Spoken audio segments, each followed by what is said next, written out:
নমস্কার, আমি সুদীপ দাস। আজকে আমি আপনাদেরকে বলবো জালিয়ানওয়ালাবাগ হত্যাকাণ্ডের ব্যাপারে।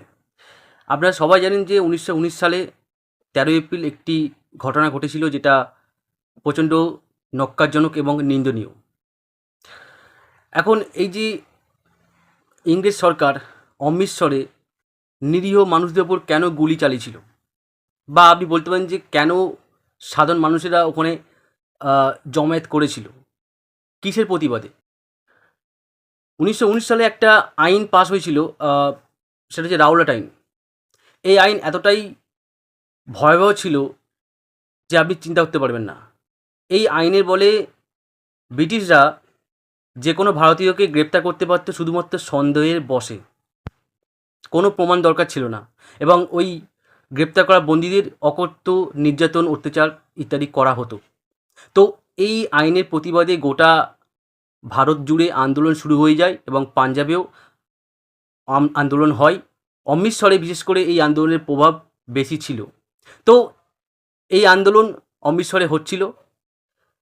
যখন হচ্ছিল তখন 10ই এপ্রিল পাঞ্জাবের দুজন জনপ্রিয় নেতা, ডক্টর সত্যপাল সিং এবং সৈফুদ্দিন কিচলু, এই দুজনকে ব্রিটিশ সরকার তারা গ্রেপ্তার করে। এখন এদের গ্রেপ্তারি প্রতিবাদে পরের দিন অর্থাৎ 11ই এপ্রিল অমৃতসরে সাধারণ মানুষেরা, পাঞ্জাবের সাধারণ মানুষেরা অহিংস উপায়ে তারা আন্দোলন করতে থাকে, তারা শোভাযাত্রা করে।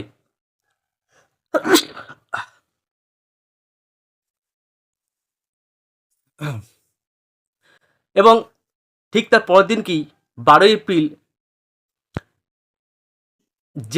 ব্রিগেডিয়ার জেনারেল মাইকেল ও ডায়ার, যাকে আমরা ডায়ার বলে থাকি, কুখ্যাত যে ব্রিগেডিয়ার জেনারেল ডায়ার, উনি পাঞ্জাবে ব্রিগেডিয়ার হিসাবে আসেন, এবং এসেই উনি ঘোষণা করে দেন যে এই সমস্ত মিটিং, মিছিল, পিকেটিং, আন্দোলন, এই সমস্ত কিচ্ছু চলবে না, সমস্ত কিছু নিষেধ।